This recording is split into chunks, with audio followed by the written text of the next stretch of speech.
Okay. This might be a long one. Who knows? But okay, one of the things I want to talk about would be flat Earth. As I mentioned, I'm talking someone who believes in flat Earth, and just that thing, whole thing, we're trying to figure out. Well, I was trying to ask him and wonder what exactly is beyond the flat Earth. Obviously, one of the ideas is infinity. So flat Earth goes on forever, just like the universe, and our section's cut off by the wall. What was the other one? Flat Earth. Just what you see, flat Earth, and whatever's beyond that, we don't know. And my idea is it's basically it's a bunch of islands on an ocean. That's what I think. Flat Earth is flat Earth.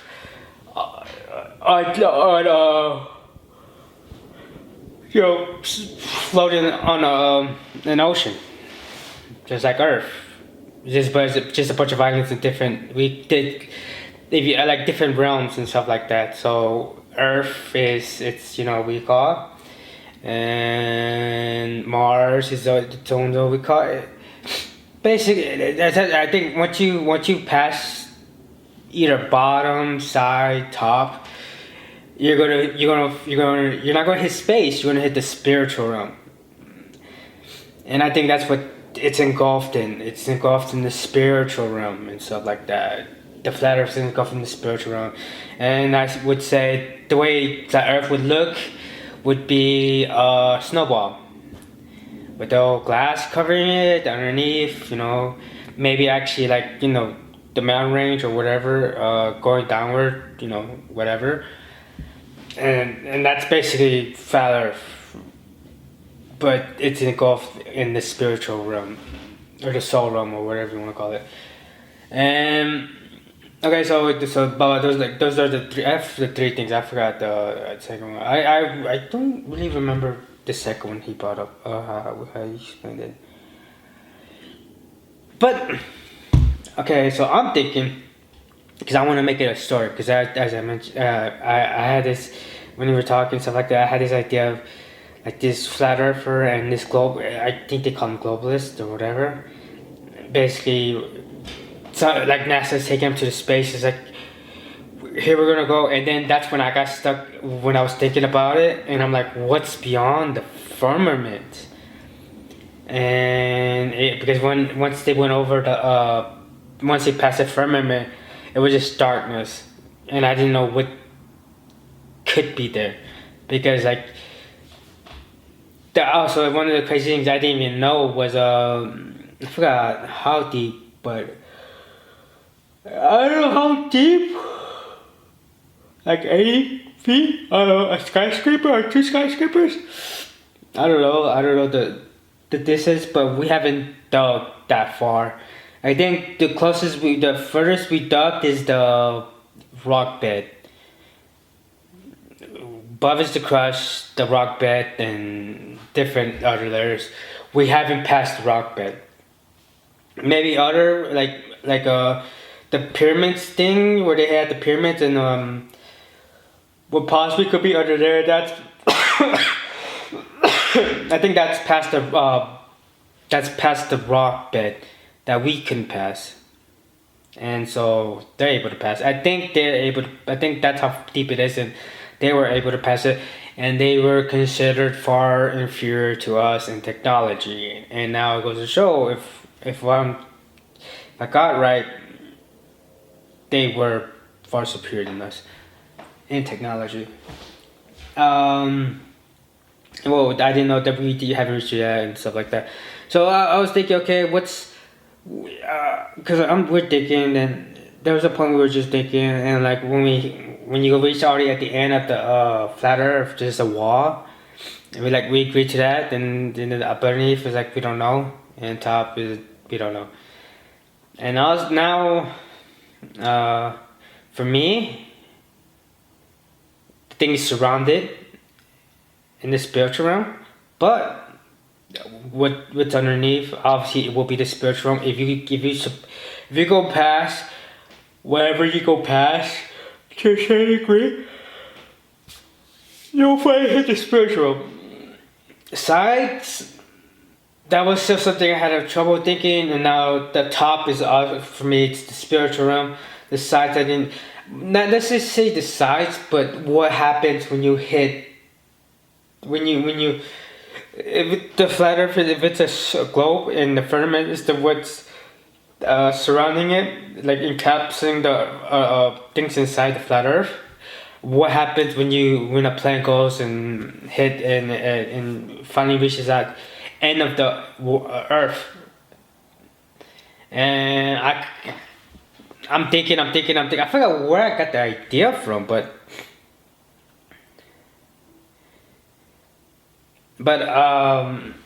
basically, once you hit the point of the flat Earth where you hit the wall, these flat earthers believe there's a like the Arctic wall. That's the blockage, and you can't go past it, because if you go past it, military comes or and shit like that, right?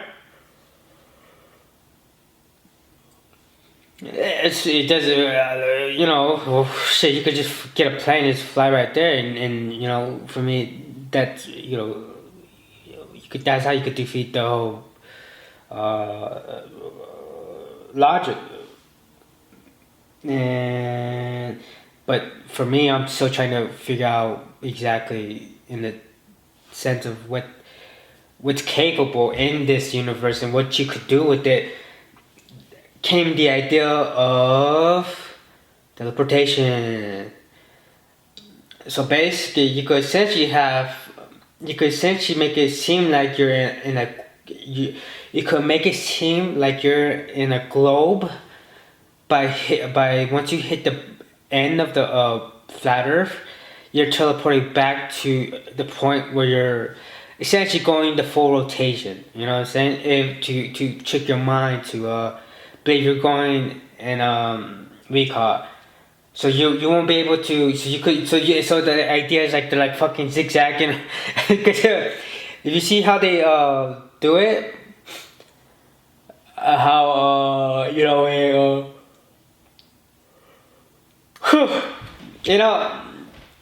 it's a funny thing too. I'm gonna say, but that's what I think. I think it's teleportation and shit like that, right? I think once you hit the end of the wall, it's teleportation. As I said, I've been trying to figure out the flat Earth. How could that be a thing? How can that actually have weight? And I've been thinking about that, and I made a story card, because I was trying to make a story. I was trying to make a story of flat Earth, and I couldn't, because it essentially went to Matrix, the simulation. I'm like, because to me it's like the reasonable thought is, if it's gonna be, why not just fucking make it round? If it's gonna be that, it's gonna be, if the simulation is gonna be round, because that's like the only possible way is making it to the flat Earth to simulation. Then I was talking to, because my coach wanted to read my book, Under the Sun. And I'm thinking about it, he's talking about it, then I start thinking about parts of the story and stuff like that, and because here's what I'm going to say, right? Okay, so I'm thinking it, so, he read it and stuff like that. But I'm thinking, about the story again and trying to remember everything. And the one thing I'm always thinking about is the adage of what adage I put. I forgot what the adage was, but basically, don't look at the sun too long, or you'll go blind. I forgot that adage, but something like that. And that, because there's like two worlds, the slums and the top side. People on the slums don't see the sun unless they work up top there, and the top side they see the sun, and they get the fabulous life of the outdoors and we call, right? in the story, the one of the characters, he tries to kill himself, and thinking that he was gonna die, he actually is he merges his. He's like I think. Sorry, I'm sick. He's I guess he's on I forgot. He's like he's washed ashore, and like these group of like a family people saw him, and I think he looked at his son, and he turns blind, and along the story goes, and they say you something like, is it true that the sun, when you look at the sun, it burns your eyes? And the guy's like, no, but he's the guy from the top side. Well, this guy who's Islam, and the other character who supposedly died, recall. Spoiler: he actually came back and told him the story about recall. Well, I think about that, about the son recall. But also he's like he's like he talks to the guy who's friends with blah blah blah. He's like, oh, is it true that when you look at the sun you burn your eyes? Like, no. And so in the story, he's walking, he's looking at the sky, sun, to see if it burns his eye. It doesn't burn his eye, and stuff like that, blah blah blah. But this is because I remember, if you ever see those flat Earth memes, there's one where they show the sun just circling around with the moon circling around on top of a flat Earth, and planes going zigzag on the top of the Earth. Instead of like what we know as the sun rotating around the globe, and rotating around the globe and stuff like that, which which makes me think right now as I'm talking to you, as I was thinking about this, and even this right now is because okay, video games. They said they tried. I forgot it was, I think, HDR or something like that. But I think it's called that. What it's trying to resemble the sensation you get when looking at the sun. And sometimes, I swear to God, sometimes I think there's some games where I played where I'm like, oh shit, like recall. It didn't, obviously it didn't burn my eyes, but my eyes actually kind of got that reaction you get when sun's in that, we call it setting, or however we call, you get that, you have to base yourself about stuff like that. So video games are trying to, not only video games, movies and stuff like that, try to replicate that to so your eyes could get the same reaction as it does in real life and stuff like that. So, that's not a far-fetched idea. But as I'm thinking about this book, I'm like, oh my God. Because the thing they mentioned is like, how can you see the sun and the moon in the same place when they say the sun is rotating, the moon is rotating, and stuff like that? Obviously, there's a reason for that. Whatever that reason is, I'm not smart enough to know. But just say that they were right, and that the sun, that it's a flat Earth, and the only reason why the sun and the moon are at the same spot is because that's because it's flat Earth. But in my head now, I'm thinking about the book I wrote. I'm like, oh my God, could we be? Because the idea of the book is they're under the ocean. The idea is BioShock. If you ever play video game, BioShock is like that. The only difference is nobody knows about it's submerged underwater, as the real world's out there, and people are right there. But they only because they haven't, because they have the people who might have recall, or the secrets they may know are somewhere else, and the people who are in that little globe that's submerged in water only know the world as they know it. And what if what if that's us? What if we are submerged in water, or we are submerged in some other part of space, or we're just like, we are just like this trapped like little fucking mouses inside this fucking ball, and they fabricated the sun and moon and stuff like that, and yeah, so as fucking, so when I don't know if it was right now, or as I was thinking about this, when I was thinking about it, but that just fucking blew my mind. Like, can flat Earth be real in the sense that we are in a little fucking snow globe, and whatever's outside our snow globe is keeping us there because they're, either aliens seeing how the mouses run through the maze, or wherever the case may be, and shit like that. It's like, I don't know, I just thought about that. I'm not sure if it was right now or whenever, but that's fucking crazy. But the whole thing about the flat Earth is, when the planes go forward and they're not going like zigzag, they're going like as if it's the globe, and they're teleporting once they hit the firmament on the side. You know what I'm saying? I think that's the case. And the only reason why I got this idea from, that maybe the spiritual realm, engulfing this snow globe of flat Earth, is that Chris Bledsoe, Jesse Michael podcast, where he mentioned that when NASA or any space people decide to go up space, they are accompanied by an alien or angel or whatever to go out there into recall. And I'm like, why would they recall? My other idea would be because you know how if we have to, there's certain, we can't go past or fly over unless we have permission from the government, and if we don't, that's a fucking violation, and that's grounds to kill. What if space is the same thing? But in this case, for flat Earth, instead of being space as we know it, it's gonna be the spiritual realm. So if you were to go past that, you'll be engulfed in the spiritual realm and essentially die because you're not ready for the spiritual realm and stuff like that. Yada yada yada. But that's where that came from.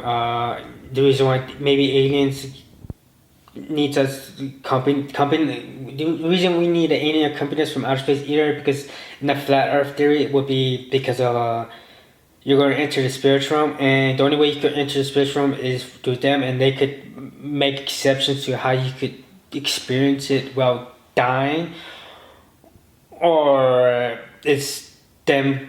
You can't go past this time, because if you do, that's grounds to kill, and if you at least have an alien accompany you, they'd be like, you're cool, I guess, and then boom. But I think the firmament is part of a teleportation, and you get the feeling that you are traveling a globe instead of a flat Earth, because it's going to teleport you and, make it seem like so. Okay. This podcast, it's not a Christian podcast, but it's a Christian podcast that focuses on like weird shit for them, like weird shit for them. Like let me see. Sorry, because I made a joke about this. I thought it was funny. But he said something like, "Oh my god, what is it? What's The Deep End with Taylor Welch and the guy Timothy Barino." They're basically talking about, the Nephilim and giants and abductions and grays and stuff like that, right? Okay, I made this joke about women. She's a red flag if she's been abducted. That was one part of it, because it's like you don't need that in your life. You don't need to be abducted by aliens or whatever. There's something else after that, but I've written that so back that I don't remember it. But it was like, she's a red flag if she's been abducted. You don't need that kind of. You don't need to be worried about getting abducted by aliens or probed by aliens because your girlfriend or because this girl's been abducted. Which. But the idea where I'm thinking souls are souls, like real souls, or souls are like from the soul realm or the spiritual realm. But the reason why I want to say soul realm is for this reason. Spirits are NPCs, AI. These are part of the simulation to create a consciousness of its own. So the simulation is the consciousness and the spirit is the soul. So same thing as the soul realm. The soul, the consciousness right there, and soul swimming in the consciousness. And in this sense, simulations is the consciousness, and the AI or NPC is the spirit. So even say I'm a spirit, I feel like I'm alive. I feel like I see. I feel like I experience things. That's essentially that would be the soul. But in this sense, because I'm a part of the simulation. I'm a spirit, and I'm able to feel the same thing as a soul. But soul is real, while as a spirit is part of the simulation. It's the creation of the simulation. It's the soul of the spirit of the simulation. Yeah, whatever. Okay, so right. Boom boom.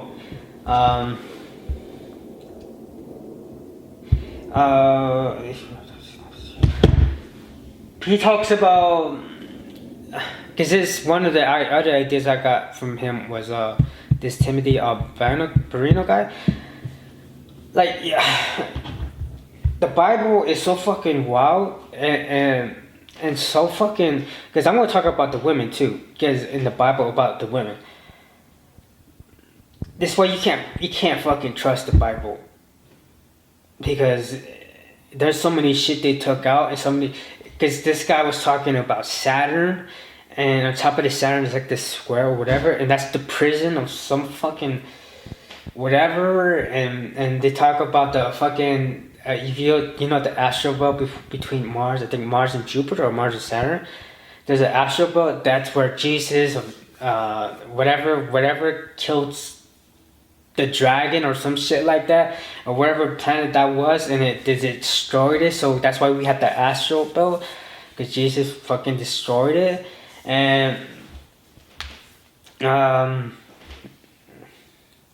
he's talking about how the Greys are trying to take control of Earth by trying to incorporate their genes into the human genes, because in the Bible it says you can't have the Earth because it's Jesus. So meaning that Jesus thing it stake claims to Earth, and if you're not a human you can't claim Earth, because whatever thing they spoke about at the time about that religion, that passage in the Bible, that's the reason why they can't. And he believes that the Greys are trying to, I think he says this, right?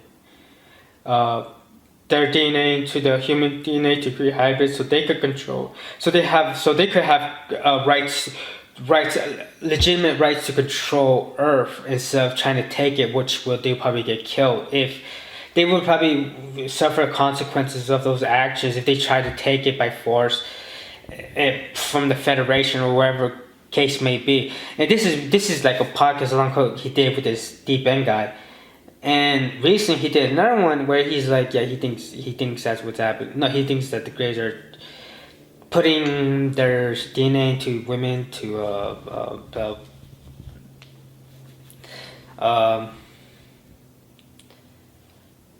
create a hybrid recall, which made me think of that joke. If, she's a red flag if she's been abducted, then it made me think about the spirits and souls.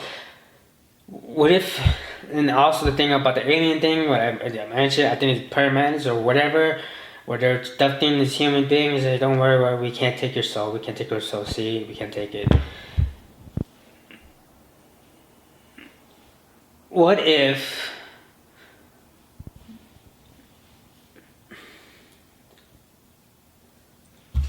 I wrote it down. I said, it doesn't matter. What if you are abducted signifies you are a soul? So what if the Greys are abducting you and if it's not, us, because there's also theories that we are abducting our own people to experiment and stuff like that, but we use it under the guise of aliens and stuff like that. That it's like, oh no, it's not us, it's the aliens. They might be crazy, blah blah blah. But if it's by aliens, there's a chance that the reason why they're abducting, not in his case, what he was reading the Bible and stuff like that, it's to gain control of Earth, have a legitimate higher is it here higher hair apparent who can be aside by the birth of her and her hair. So they have hair to be, I don't know how exactly how to say it, but to have legitimate rights to Earth. And that's what he thinks the Greys are recall, right? I think maybe the Greys are spirits and we are souls. As I mentioned, the Watchers having sex with the Giants, or I think the Giants, I forgot who they were having sex with, but these were gods having sex with they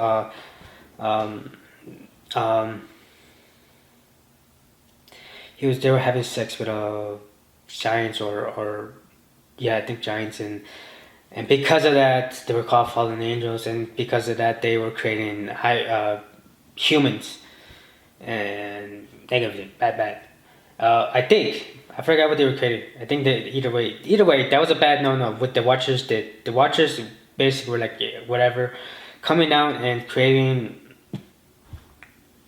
other creatures from the gods, and then you get these Nephilim giants and mixing it all up, and that was bad, right? And I'm thinking because of that, just say the Nephilim or the Giants were considered NPCs or whatever, and them putting them having sex with them made them no longer spirits but souls, not full-on souls, but like an integration of soul and spirit and stuff like that. And I think maybe the Greys are trying to do that, but they're spirits and they're trying to implement their DNA to us to make hybrids which will make them souls, not entirely souls, but as we were, soul spirits and stuff like that. And I think if you're able to see a UFO or aliens, that could be an indication you're a soul. Because I think there's no reason for an alien or UFO, alien, but I'll mention the other thing. Alien to mess with a spirit because it's a spirit. Only reason why they would mess with a spirit is because they want to create a narrative to, maybe, okay, this we don't want to follow this path and we want to go a different direction from the soul's path, and they just want to create, a path that's not a path of their own. The spirits of creating a path of their own, and they're trying to manipulate time in their favor instead of the soul's favor.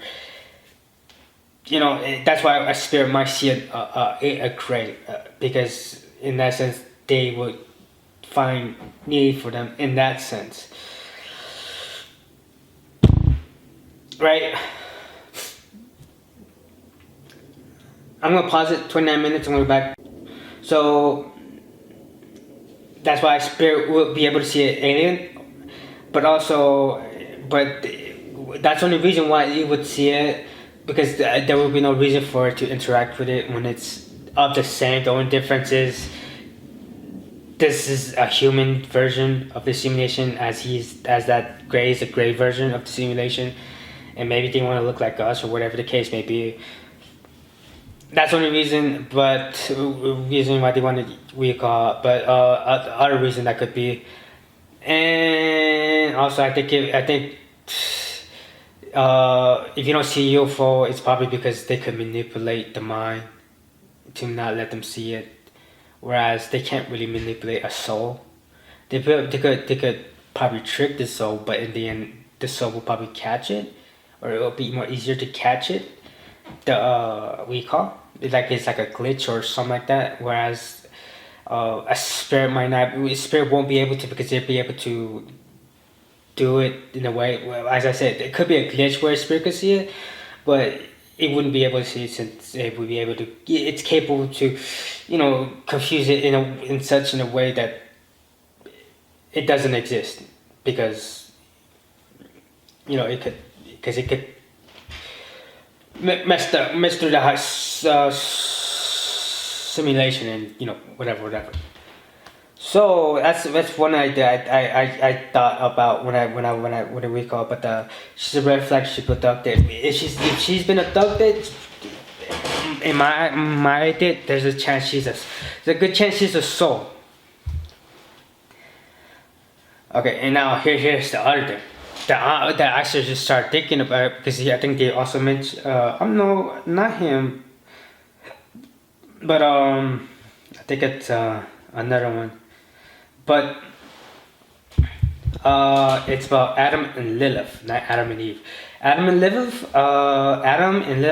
Adam was molded in clay, as well as Lilith, not Eve, who was made from the rib of Adam. Lilith was made by the mold of whatever, I think the ground or some shit like that, mold by this we call. So there were two separate people. Adam was molded and Lilith was molded, but Eve was created by the rib of Adam. And the reason why she's not, the reason what happened to her was she was disobedient and not being submissive, especially when Adam wanted sex. She's like, I don't want it, bruh. And so she left the garden, and she was known as succubus. So I think that needs to be, as I mentioned, I think more and more how bad the history is written by the victors, and men won because they fucking held out. And when I was thinking about this whole thing about Adam and Eve in the garden, and Lilith, and how Lilith essentially was her own woman trying to do her own thing, and didn't feel that spark with fucking Adam, so she decided to up and leave, and they got mad, and Adam got mad because say she didn't listen to him, and she wasn't submissive to him, and she wasn't was willing to give him the goodies when he wanted it, and until they made Eve, who was essentially able to, I guess a yes, I don't know, but I think she was essentially like yes. And the only reason why she recalled, because she listened to a snake who said, if you ate this apple, you gain the knowledge of man, of God. And then if you look at it, guess what they did? They blame her.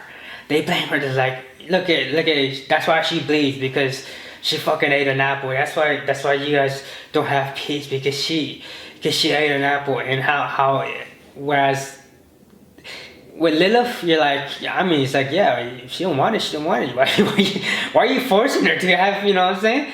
And it's like, why she have to be submissive? You know what I'm saying? It's like today, it was like in today's era, and it's just so fucking nasty, because it's like,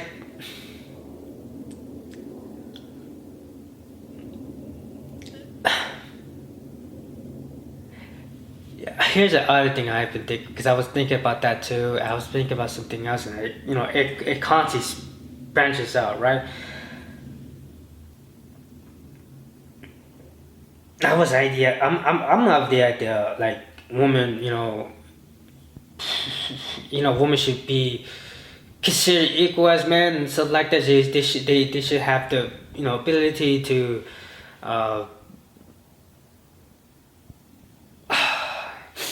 ability to run their business, have a career, all that woman empowerment shit. That's, I believe that, right?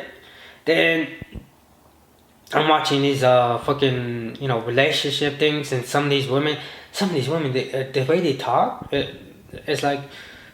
Then then I start to go to the not I don't know what you call that, red pill thing, but more like a woman should be more like traditional. Not traditional in the sense that she should be looked up, but she should be. No, you should be like, how you say, like the way they say it is, the woman don't know what she wants, and she'll tell you what she wants, but she don't know what she wants, right? So one of the would be, it is this guy, his name is Dan something, right? And he's like, if you wanted a women don't want a man who simps over them, because if they wanted a man who simps over them, there's a million of them out there, and they will treat you like a queen. They will treat you like everything. They'll serve you. They will do all that, right?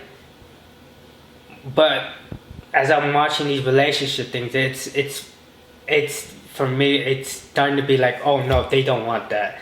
They want a man who leads. They want a man who. I guess they say you have to be careful how you say it, because leading is different than controlling. But basically, it's like, leading is like, okay, we're gonna do this and stuff like that, whatever. And the lady will either, go with it, whatever. She will follow you and stuff like that. You need to be a leader. She needs to be a follower. To have a happy relationship, she has to be a follower. You have to be a leader. To have a happy relationship. Even though at the time I was like, no, they could be 50-50 walking, and it is still that. But I think for it to be a happy one, the man has to be a leader. Because that's just, in real life, that's how shit is. Right? Because it just goes, it's like, if you're not that, at some point she's gonna find somebody else who is that. Even though she might like the fact that she's being worshipped and all that stuff, she's gonna want to find a man who is the leader, who is taking that, we call blah blah blah. So I was always of the thought that it should be like whatever. That was like, if you want a successful relationship, it has to be he has to be the leader, she has to be a follower, and you have to. I think it's like there's a lot of things where like there's some shit where I'm like, there's some things I watch and I'm like, sometimes like, goddamn woman, you like, goddamn woman, you kind of like it's like, I want to root for you, but you just say the dumbest shit. Like, because it was like there's this guy's like the lady's like, oh, I want a man who makes this, I want a man who this and this and this and like lead and stuff like that. And the guy's like, okay, so you're gonna do I forgot how they do it, but they do it in a way, and it's like, so I'm doing everything you said, so why are you bugging out? And like, yeah, you fucking, like, you just contradict yourself. Just like, fuck. But there's a lot of that where I'm like, fuck.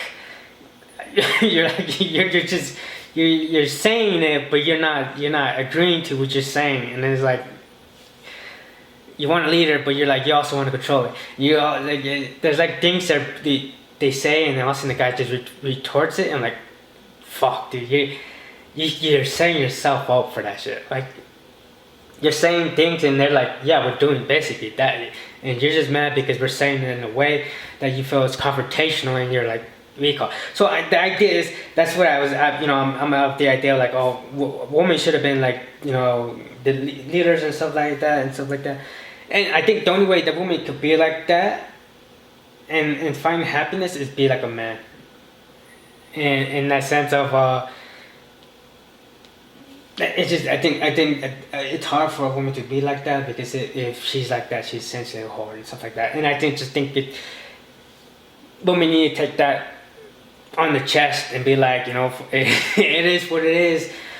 But and at the same time, if they want to be that too, they have to understand the consequences, not the consequences, the baggage that come along with that. Like, as a man, you're obviously, if you're gonna be the leader and you're gonna be the provider and all that stuff that women want, but some, you know what I'm saying, there's women who are outside not living by the internet, and there's women who are living by the internet, and and get how you say it, offended by that, but in reality want that, but they get offended by it because the internet says empowerment, women empowerment, whatever, and whatever. And so, if as the man, he needs to be the provider. He needs to do all the things. The provider, he needs to lead. He needs to be loving and caring, and also he needs to be masculine and all that shit. So she's happy. So she's happy that she's with this guy. Then woman has to be the same thing. I think they can't have their cake and eat it too. If she wants to be where the man's at, she has to do that too. She has to be blah blah blah, and hopefully the man is like, cool, I'm cool with that, and stuff like that. And I think that's the only way you could do that with that in that case. But in the end, if mostly women would want the man who leads, provides, and yada yada yada. And you know, some of them might like, okay, that, but I still want to do a little thing, something on my side, and you know, whatever the case may be, whatever. It's more or less of the other stuff, not necessarily like, I don't want to be bored out of my fucking mind, so I'm gonna do something. It's more or less of the other shit, and she might want to be called, and then, so I'm like thinking about that, right? Boom, boom, boom, boom, and all that. Like, what if?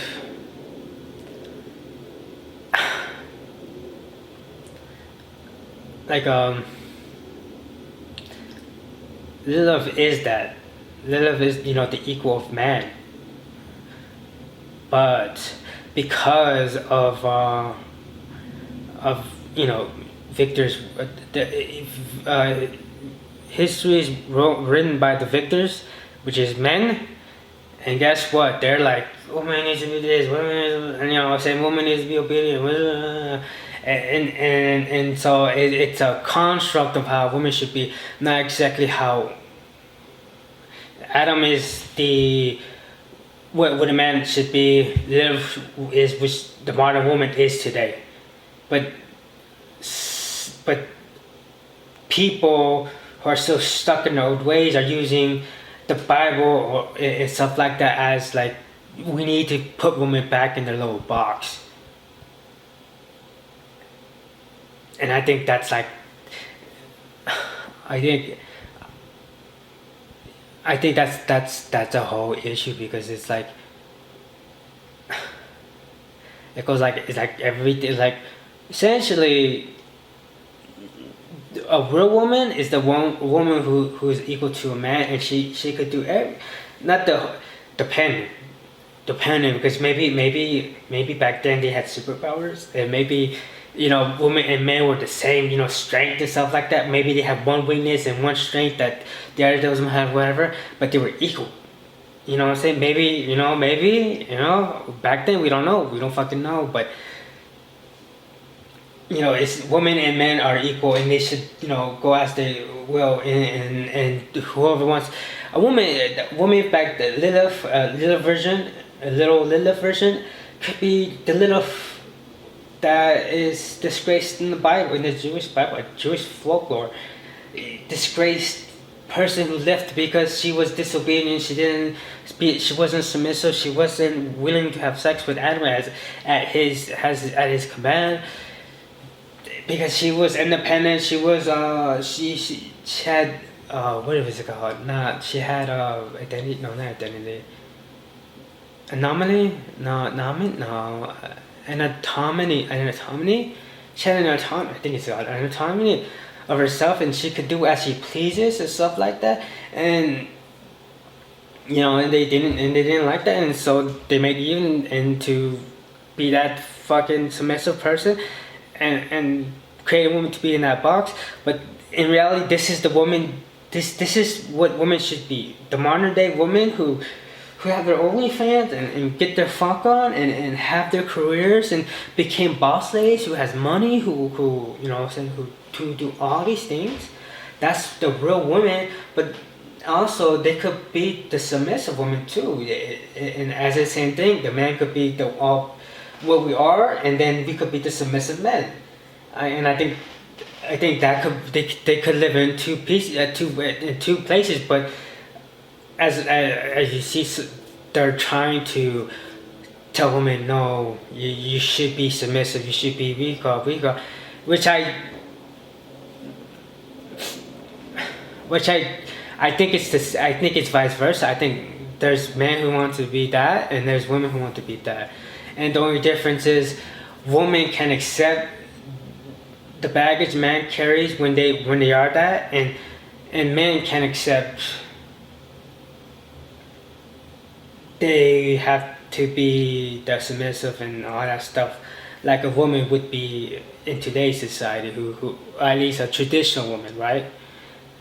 I think it's vice versa. It could be the same thing. A man could be submissive to a woman, and a woman could be submissive to a man, and still be the Adam version, and still be the Lilith version. But this Adam version is gonna be more submissive. But this Lilith version is gonna be more submissive. But they could both be the Adam. They could be both equal and stuff like that. But I just think the Bible wanted to. I said who won the victory. History is written by the victors. And men wanted, and they wanted her to be submissive. And if you weren't, you were a fucking whore, or whatever the case may be. You weren't cool. And I think right now, as some things I watch is like, it's okay for a woman to be like that, but it's not okay to shame a woman. It's okay for a woman to be submissive to her man. And be the follower to her man, who lead, watch him lead and provide and all that. That's totally fine, but also it's more than fine if a woman decides to take the same path as a man would take, to be a provider, to be a leader, to be to have a submissive husband or man. I think it's just more or less because they just don't want that. They don't want that woman to ever exist, because you want that control. As I mentioned, and Jesus was banging out people's chicks, bro, and they were pissed that they created marriage so he couldn't fucking touch them. Because the reason why Jesus died was in like we call this, because I think he said something. He said something like, I think he said he was like he said something and they didn't like it and they killed him. So obviously, if they made a law where it says marriage and stuff like that, you touch my girl, shit's gonna happen. Then what Jesus like, fuck, I guess I can't touch your girl now, huh? I could fuck her. But that was another way to control, right? And maybe the idea of marriage at that time, I think at that time was more or less of what was going on, and how Jesus was just banging out chicks, and they were trying to figure out how to control, the horn dog running around house to house, just boycott, and they created marriage to control the situation, and I think in the Bible that's what they're doing, they're trying to control women.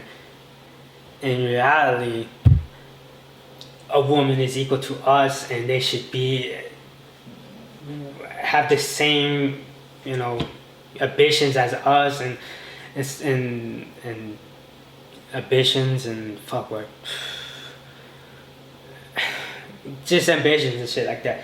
Same thing as us, but because how victors and shit like that. So I think maybe the modern woman's kind of right. And not to say modern woman is the only way. I think the traditional woman is also fine too, but also I think this it goes for both ways. I think if a woman wants to be the modern day Lilith, she has to accept the fact that she has to be the provider, she has to be the leader, she has to be everything that a man does when she has a woman who is submissive, who is follower, who is all that.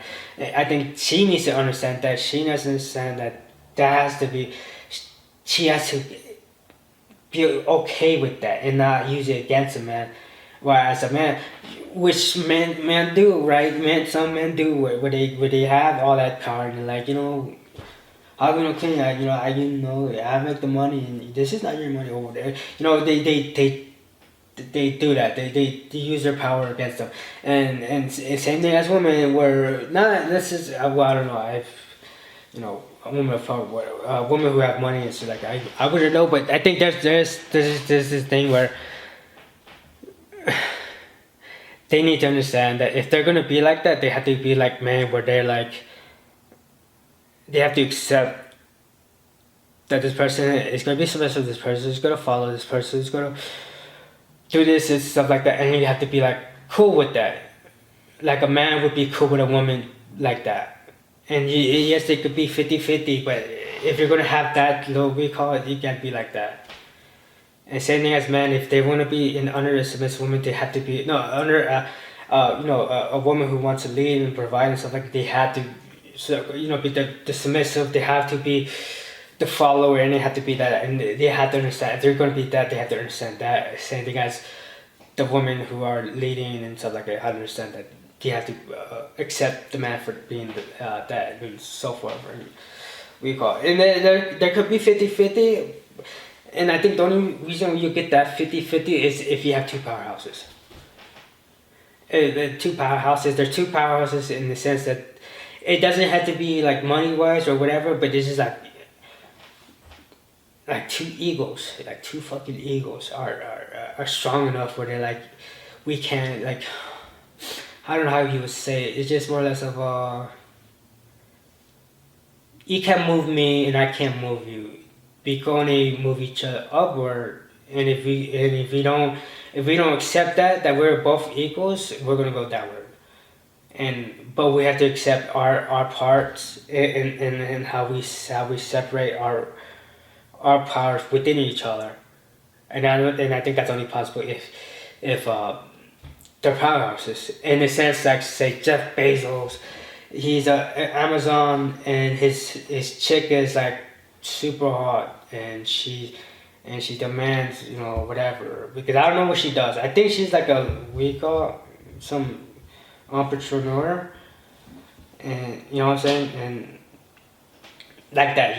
They're probably like more like they can't really downplay each other, because if you do, it's like I'm too strong for that shit. I'm too strong for that shit for you to play me like that. So I'm gonna bounce. So I think that's where 50-50 could happen. I think in reality, most likely, most of the time, you're gonna have the 70-30, 70 men, 70 women, the 30 men, 30 women, and I think that's we call, and the only way you get those 50-50 are those power couples like Kanye, Kim, who else? Stephon Diggs and Cardi B. Say like those people who have their own egos, and they can't really go against each other. They could sometimes be submissive in certain areas and stuff like that, but in the end it's a 50-50, and if you try to get more, that's when it probably breaks. But that's what I'm saying. That's what I'm saying. It could be a thing, 50-50, but in reality it's going to be 70-30, and it's going to be 70. The only difference is it's more traditional to be 70-30 men and 70 men, 30 women, and now it's starting to be the 70-30 men. No, 70 women, 30 men, but it's I think it's more or less women having a hard time or understanding that she's got to be the man, and she has to play that part, and maybe it's different. Maybe instead of being submissive, there's like this different. She has to do. No, he has to do differently, because it would work for a woman to do for a man, but this is the different, because this is weak. So he has to do more right here, whereas the woman has to do less right there, but do more right here and stuff like that. Yeah, but I think that's what it is, and I think more or less women are kind of having a hard time with that. The rich women, and I think more of them need to understand they have to live the idea of what a man is today and accept that fact, and whatever variables that would accommodate a woman of that stature if those statues of the rich, powerful ones will have to recall.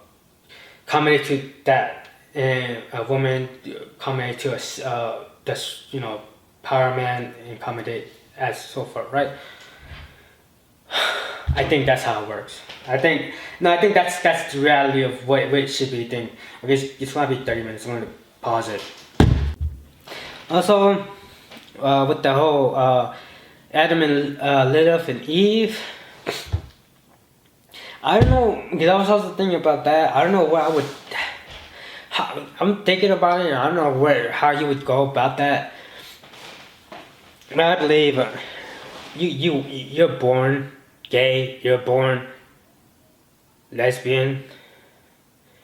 You're born bi. I believe that too. I believe that, right? So I believe that, right? In the Adam, Lilith, and Eve, right?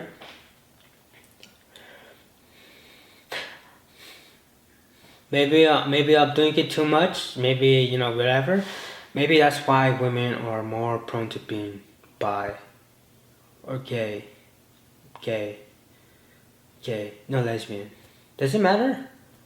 Is it gay, lesbian, the same thing? Gay and lesbian, the same. I guess it's more or less of some semantics.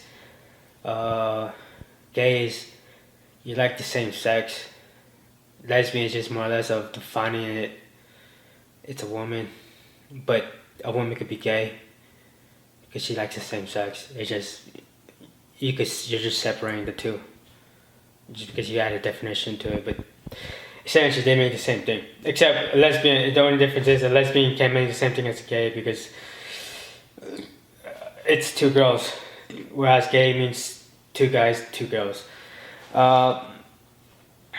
Maybe that's why women are prone to being bi or lesbian, because of Eve being from a man, and the more like we call, or maybe something has messed up my brain so much that that I believe that could be a thing. In reality, there's a lot of gays in here, a lot of gay dudes and shit like that, than gay women. But maybe that's where I start thinking too. Maybe that's why women are more prone to be bi or gay, because Adam and Lilith for the first thing. Obviously Adam's gonna be more into men. No, I mean what? I mean, well, actually, because of it being from his ribs, essentially, But Adam is gonna be more. He's gonna be more macho in like women. It's like 90% it's chance it's gonna be more men liking women, and 10% is gonna be gay. And as women, I think it's more or less because Lilith. It would have been more or less if it was only Lilith. It would have been more like a same thing as men. A 90% women liking men, and 10% women being gay. But because Eve came into play, maybe that's why they're more prone to being bi lesbian. So instead of being 90-10, they're more likely 70-30, 80-20, 60-40, because of the recall. And that could just be in reality it could be just a DNA sequence that they just change a little tiny bit. That little, what I'm saying, they don't have the exact same gene as Lilith as recall, so they have more close to the man, and so that's why that's why women are probably more prone to being lesbians, because they think, because they have, so so just say men is XXY. I don't know the fucking XY. No, it's YY women, XY men. So just say man XXY, Adam XXY, Eve XY, Lilith YY. And because the vibes, uh, she, she could get attracted by an E because it has an X in there. So I was thinking about that. You know, crazy thought, but you know, maybe.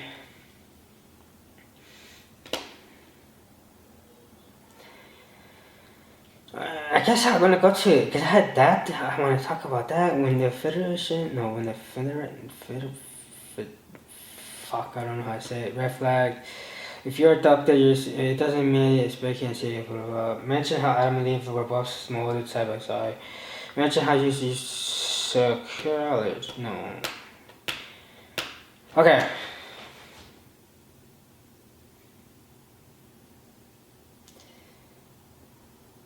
I think this is more of a like a topic that everybody kind of goes through, and it's how much you care. This has to go back to the deletion and how I came up with the idea when I came up to it. I won't discuss it because that's private to somebody, but I'm gonna say that's the catalyst of that's what's been private for that person, and I really want to talk about it. So which if you would go to the other podcast, I talk about my situation because I'm more comfortable talking about my situation and that the deletion instead of somebody else's recall, right?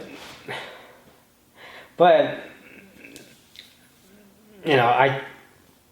it was a Friday, and I'm working graveyard, and I'm trying to be very vague, but yeah, it's a Friday and stuff like that and whatever, and I'm doing stuff and stuff, and I'm finally home. I'm going home, but I'm thinking about the deletion.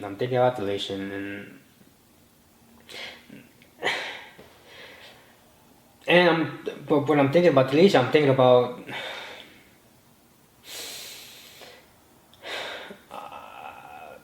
private. I just want to really spend on that. I'm gonna say me, right? I'm gonna say me.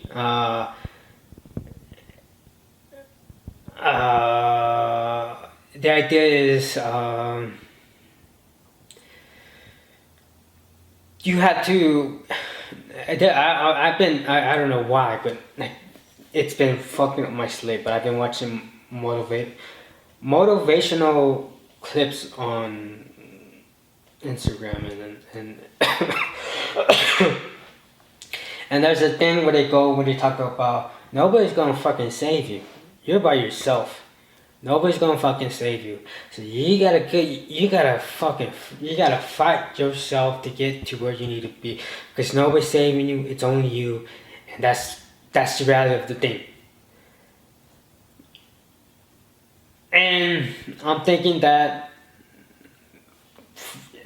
private, as I said, private. We got and how do you say that? And I'm trying to not recall, but how do you say that? How can I say that to myself when something bad happened to me, very bad happened to me, right? Private. Not me, but you get what I'm saying. But how can you tell that to myself? How can I tell that to myself when I, there was something so tragic and stuff like that too? Should I have somebody help me through it? And I'm like, maybe that's because of how I am like the lone wolf and stuff like that, and I always feel like I need to do it on my own, and maybe that's a negative side, and these motivational things are showing the negative side of that type of living, the lone wolf living, and in reality you need a community around you to help you pick up, or maybe that's wrong. Maybe in reality it is you yourself and me, myself, and I, and that's the reality of it. And you have to pick your shit up, and you have to really fight for it, because in the end, when you die, you die. Nobody's there with you when you die. When you cross wherever you cross, the path you cross, you're dead by yourself. At least that's what we think, right? Maybe if you die, we got people who we know we love, right there walking us with us to whatever the case may be, to darkness, to heaven or whatever, right? That just fucking had me, right? The whole day. I'm thinking about that. What is right? Is that right? Is it like at the end of the day, if I go, the people I know, they will care, but at the end of the day, it's like they have to live their life. And that's a hard thing to say, because it's like,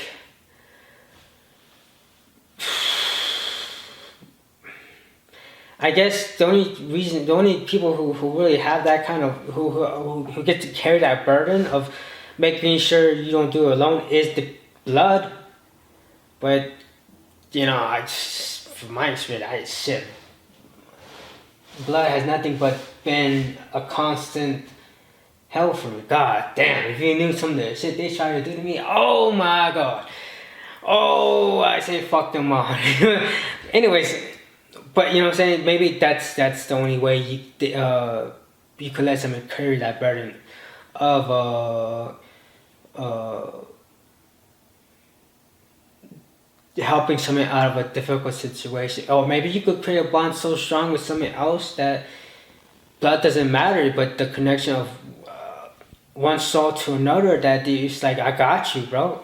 It's like, wherever it happens, it's me, and I'm gonna be here. I'm water, but I could be close. I could emulate blood by just being by proving it to you every day, by showing up and shit like that, right?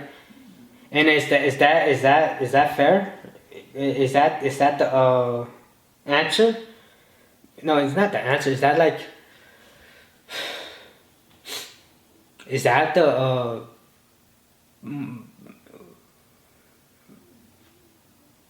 a positive? No, not positive, but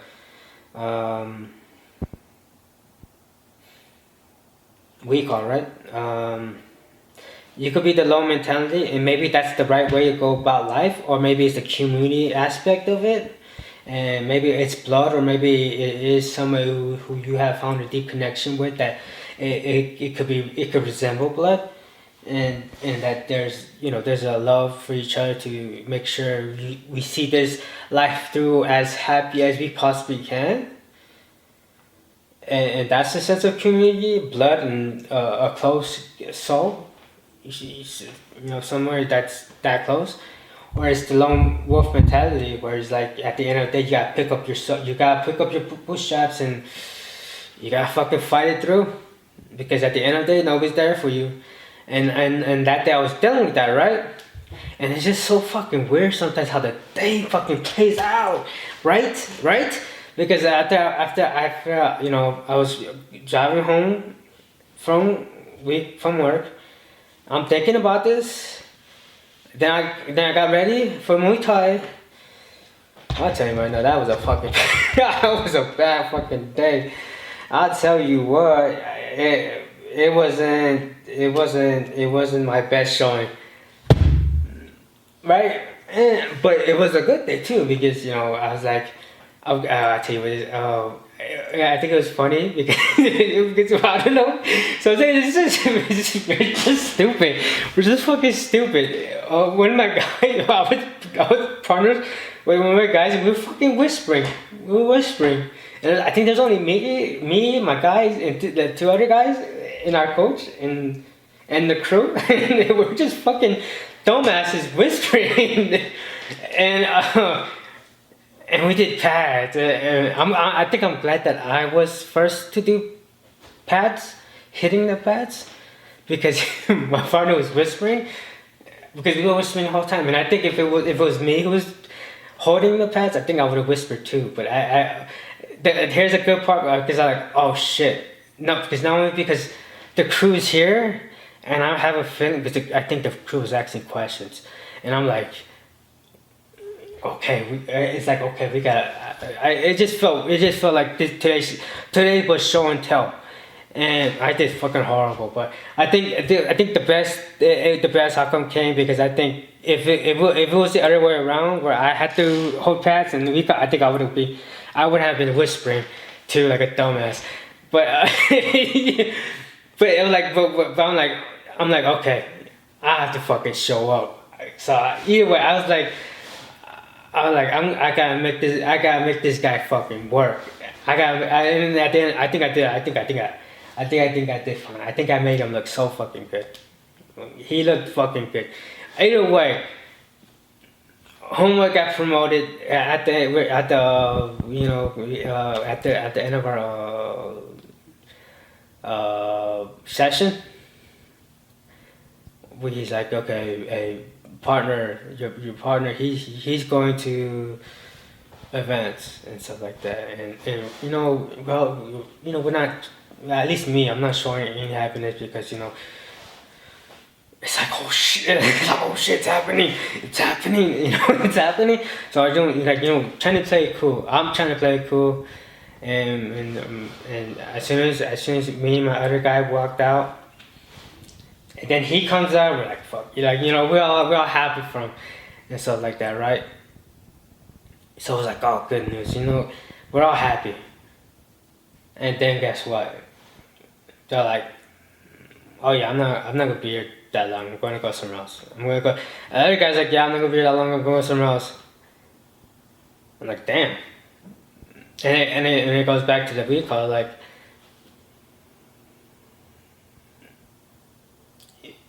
I'm saying these two people I fuck with. I'm saying these two people I like, and now they're gonna go.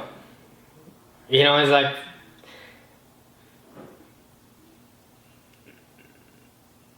I can't really talk about the private, but it's more or less like I just thought about the private thing, and I was thinking about the private thing because it's like. It just fit within the day. At some point, it's like, are you the lone? The community thing could be a thing, and it could be just like recall, but in reality, it could be the lone wolf mentality. You're gonna meet people along the way, and they're gonna go. And that's the fact of reality. And that was like, oh my god, these two guys I fuck with. Like. And they're gone. They're essentially gone now. And it's like, okay. And then it just goes back to the private thing. Where I just look at that. I'm like, I forgot. There's another private thing. Also, I'm like, these private things are private. Because I don't want to talk about how dark those private things are because of private, right? And it goes. I don't know. I just told somebody like I told him basically the lone wolf mentality. You gotta come out of it because I told him straight up. No, okay, let me reverse. No. Either way, I just said at the end of the day, you have to pick up yourself because if you don't, nobody's gonna really do it. You could blah blah blah, you know what I'm saying? And at the end of the day, I'm going to recall, but I'm gonna still keep moving. I may think of you once or twice within my lifetime or never. So I told you, you gotta get something going. You gotta fight with that fucking demon inside your head and get right because nobody's gonna help you. Yeah, you could have a girlfriend who will probably help you, but at the end of the day, shit, she can't. She could work you and get you in a shape, but at some point, shit, it's your battle. You have to essentially fight that battle, and and she could support you, or whoever it may be could support you. But at the end of the day, you could still go about it, and that person could be all the help you need, but still you could still figure a way not to. You could still figure a way to go about it in the wrong way instead of, using her support and then can't let it catapult you to your best you, and you then find a way to finally crack that code to say fuck the demon and shit, and go about your business. But at the end of the day, it's you. And I'm saying I'm thinking about that. I'm like, yeah. And then I thought about too. I'm gonna say Harry Potter. There's a comedy joke, Harry Potter. But I remember watching I forgot what the movie's called, and I'm not sure if that's what they were going at, but I think it's called Hammer something shit like that. But basically, it's like a tradition of death and stuff like that, where I forgot, heritage, some shit like that. But basically, if you die a certain way, that shit's gonna follow you, right? And then I guess it's like a little what do you call that? Fuck. What do you call it when you little rant, little tirade? I forgot what you said. How you say it? Tangent. A little tangent. But basically, it's like the movie is like if this is how death follows, this is like a vehicle. It's gonna follow like that, right? So the mobile home we lived in from our childhood to our teens, as they had a closet, lady, deleted herself. Then my dad went to live in an apartment. I went to live with him. I mentioned this story on the other one, but there was a one where I remember I was sitting down on the bed watching TV. We're gonna say that, and then the door's open to the bedroom door, right? And I see a flash of light going through the door, right? And I'm thinking, oh, it's my eyes. Sometimes you'll see something with your eyes, and your eyes are deceiving you, or some little flash. It's like the eyes play tricks on you, but it's like some people get it, right? So for whatever, blah blah blah, right? So I'm ignoring it because it's like whatever. Then it happened again. I'm like fucking freaking out. I stopped what I was doing, and and I sat at the edge of the bed. And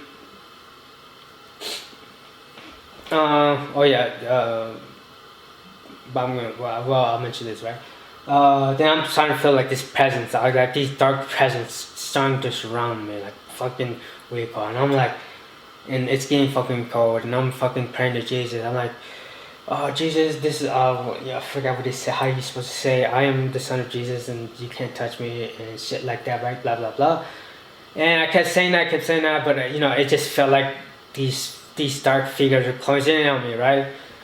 And then I just kept saying it until finally it just like all that presence that surrounded me just vanished. And here's the crazy part, right? You're like, oh, that's so fucking what? So the apartment we were living in, somebody committed suicide in the closet, right? And the weird thing about that, well, not weird, it's just how it's designed, but the closet, no matter, it fucking slams though. It closes, the closet closes by itself. The hinges, makes it close by itself. So it's like a door. Like if you open it, some like casino door, like my casino door. Once we open it, it closes by itself. Basically, that's what it does, right? But this one, it fucking slams because it's wood. I don't know why, but it just fucking slams, right? So this door, we had to put shoes in front of it so it doesn't close. But the whole idea is, somebody committed suicide, right? And after this, all the presents went away. That door, that closet, open. Like clink, it just opened, and that freaked me the fuck out because that door doesn't open; it closes. Always. If you don't put no shoe under it, it's gonna close, no matter what. It closes. Boom. Like if you don't close it by your hands, it's gonna slam. And it just fucking opened after I was praying and shit like that, and all of a sudden the bad energy goes away, and the door fucking cracks open, which is like fucking bonkers, because this door doesn't do that. This door closes and shit like that. But the whole idea is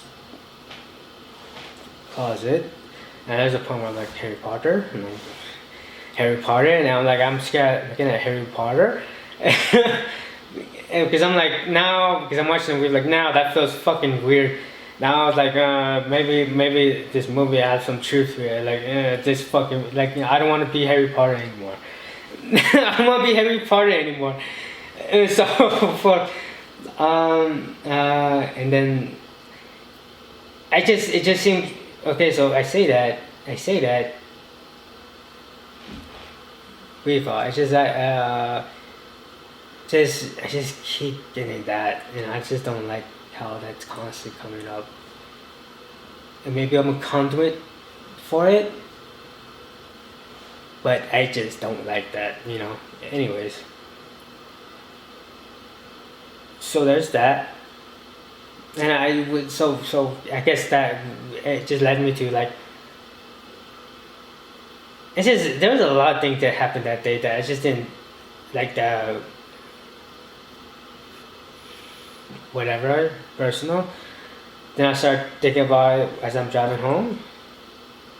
Then I'm like, okay, I'm like, what is it? I think 6 months in of Muay Thai, and I, what I'm saying, I'm still a beginner, and I was like, I feel inadequate.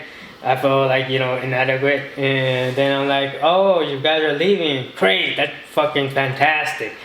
And then it's like. And then I was like, because I had to go to a UPS store to pick up a package.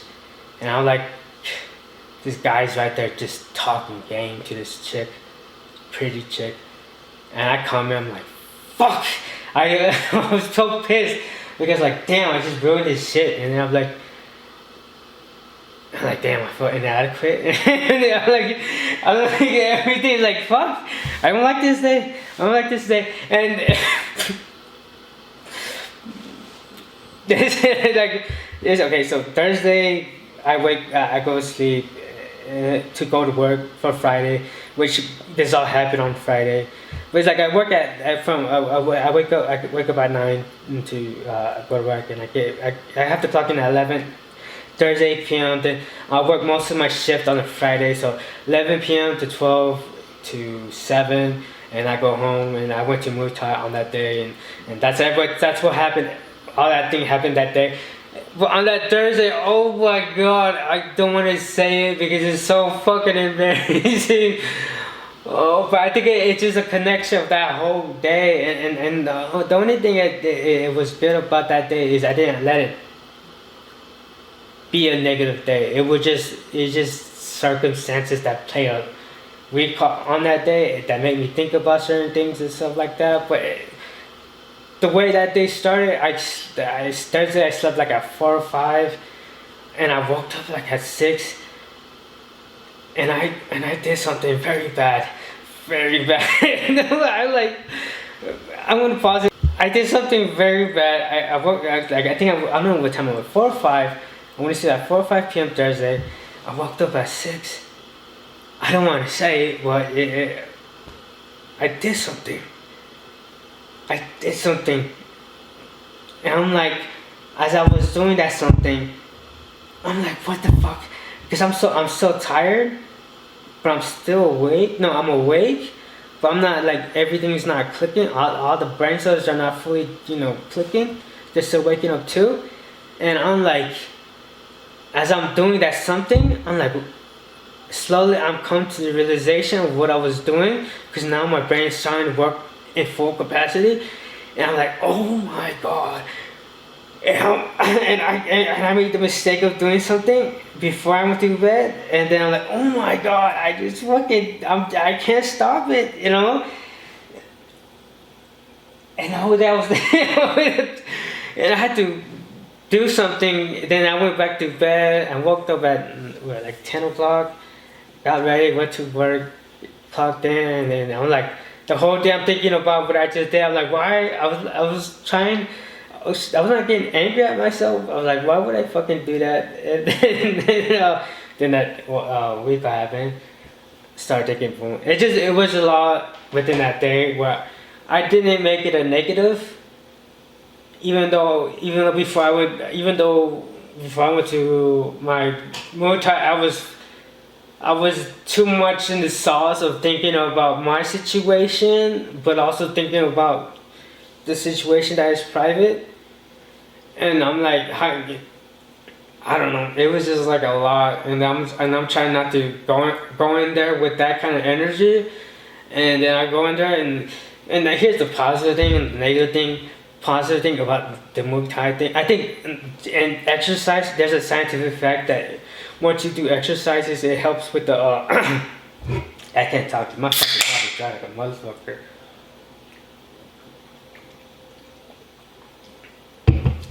Oh my god.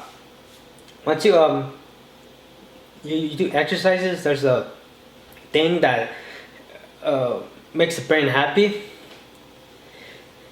As I said, I had 2 weeks off of work, vacation, and I think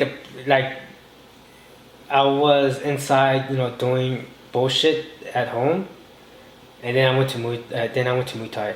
So there was like this constant where I was able to supplement my I guess you could say depression, with positive things. So it wasn't. So I was always at neutral, and then Muay Thai comes where I'm happy. Then recall, but there was a point where I was like, neutral was starting to go recall, and even though Muay Thai, happy. As soon as I'm done, it goes back to like boom, because I'm like, oh shit, yeah, that dope, whatever, that it's gone now, because now I'm back with call, and then I go back to work. I'm getting so excited to go back to work, and I'm like, oh, I realize why I want to go back to work. I don't want to go back to work because I want to work. There's some people I like talking to. These people, people I fuck with. But at the end of the day, I don't want to fucking be there. And it's like, oh, the only reason why I want to be there. To look at, what I'm saying, is to look at the pretty girls and stuff like that, and hopefully maybe one of them talk to me and stuff like that, right?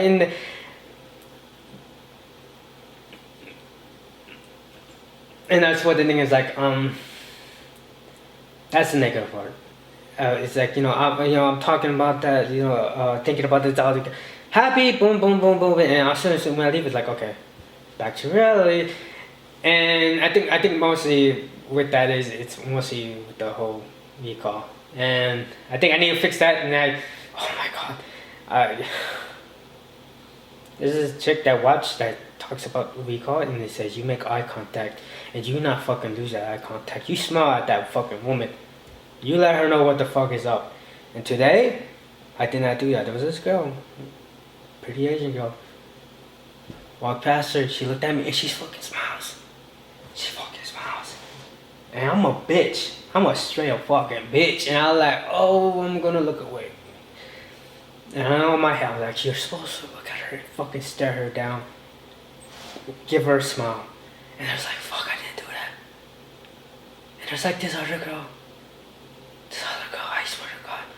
If I told you okay, no, but I'm just saying, it's just that, and stuff like that. I think, I don't know where I was going. I just more or less that whole day was, I made a boo-boo. I'm not gonna tell you what that boo-boo was, but it was fucking disgusting and funny. From the outside, it's funny, but it's like, brother, like, that's nasty, dude. And then it was like, okay, dark part. And I'm carrying that to when I'm driving darker, it's starting to get a little darker, then happy time. Then I'm like, oh, inadequacy, because, this guy knows he's fucking doing it. I don't. And no fucking way I'm going to do that to that one, because I'm like a fucking balls, And then it's like, but I didn't, it almost shook me, but it was like, whatever. I just think, but the whole moral of that is, I think the whole moral of the whole day was like lone wolf. Is lone wolf mentality, is that the way you go about things? And that's how, is that what you tell yourself? No, is what you tell yourself community is the best way of doing things, but in reality it's the lone wolf mentality. That's a bar. The community, the shit you tell yourself, fuck, probably need to listen to this back just to hear that, but the community part is the thing you try to tell yourself is the community part, but in reality it's the lone wolf mentality. The community is the part you try to tell yourself, but in reality it's a lone wolf mentality.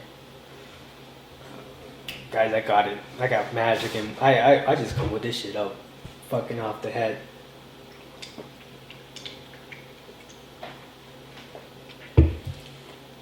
So I'm thinking about that.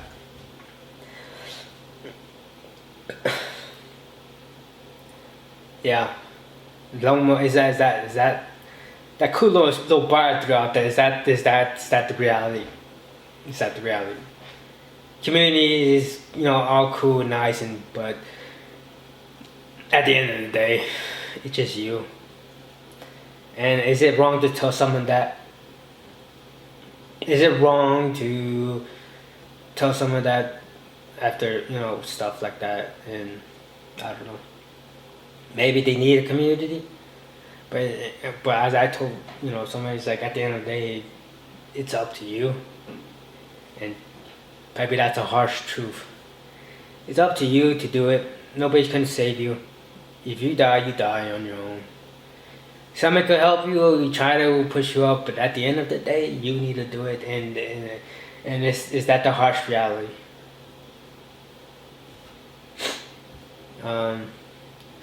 Yeah. Okay. Bye. 1, 2, 3. Okay, so maybe I might add this part. Muay Thai. I think I want to say something funny. That I won't ever tell. I think I would tell them if they ask me. But. Okay, so. When I see a pretty girl, I stare at them, right? Oh, you're pretty. No, I won't say that to their face, but I'm like, oh, she's pretty. I want to stare at her face. And usually, you know how you could feel that, they will turn to you and they're like, are you looking at me? No, not. But they'll look at you because they'll feel that your eyes staring at them, right? They'll feel it. Usually, I turn away. And I think I've been 6 months in Muay Thai. The first 2 weeks I joined Muay Thai, I think the first week or the second week, I remember before Muay Thai, every time I would look at a chick, I would look at her, and when she turns at me, I just look away because I'm fucking terrified. My heart's beating. I'm fucking in fear. I'm in total fear. Like, oh my god, you know what I'm saying? And I'm at some point I was 1 week in Muay Thai or 2 weeks in Muay Thai. I should remember I see this girl pretty staring at her. I'm just mad dogging this chick, and then she looks at me and she smiles, and I'm like, I think I smile back or whatever. But I'm what the? Well, I didn't turn away. Not only did I turn away, my heart wasn't racing and shit like that, right? And I'm I'm gonna start doing this again, and I kept doing it, and it kept being that way where I just kept staring at them, and sometimes they smile, sometimes they look away, or they're just whatever, but nothing's going in my heart, nothingness. I'm like, I'm like, the Muay Thai, because it's funny. It's funny because they talk about Brazilian Jiu-Jitsu being like no fucking matter what. Just like no matter fucking what. When they speak about Brazilian Jiu-Jitsu, it's gay. They make gay jokes no matter what. You think even people who do recall make gay jokes about the recall. And I'm like in my head, I'm like, Muay Thai, did Muay Thai make me gay? Because I'm looking at these chicks and I don't know, am I looking at them? They're like, my heart's not racing, my heart's not recall. And so I'm like, okay, there's this one chick I like. She's a fucking.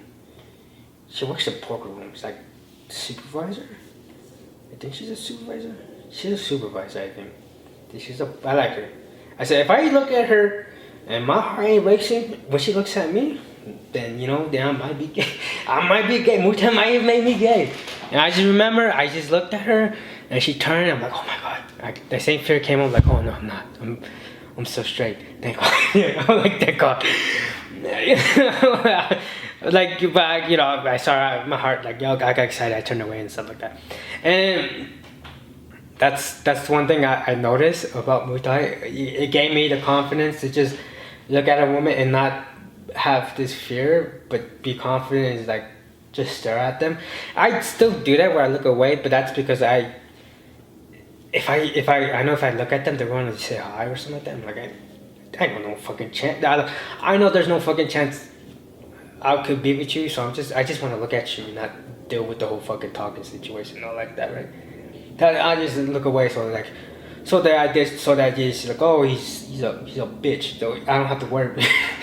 So he ain't gonna try to hit on me, so you know what, whatever,